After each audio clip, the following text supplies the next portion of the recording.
اے چادر میں لپٹنے والے، اٹھو، اب خبردار کرنے لگو اور اپنے پروردگار کی بڑائی بیان کرو، اور اپنے کپڑے پاک رکھو اور شرک کی گندگی سے تو الگ ہی رہو، اور اس نیت سے احسان نہ کرو کہ اس سے زیادہ کے خواہاں ہو، اور اپنے پروردگار کی خاطر صبر کرتے رہو، پھر جب سور پھونکا جائے گا تو وہ دن مشکل کا دن ہوگا، یعنی کافروں پر آسان نہ ہوگا۔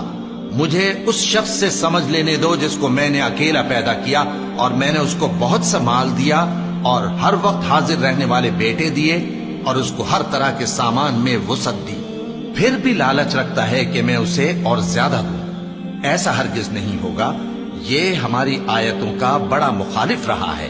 میں اسے ایک بڑی چڑھائی چڑھاؤں گا۔ اس نے غور و فکر کیا اور ایک بات ٹھہرا لی، یہ مارا جائے۔ اس نے کیسی تجویز کی، پھر یہ مارا جائے۔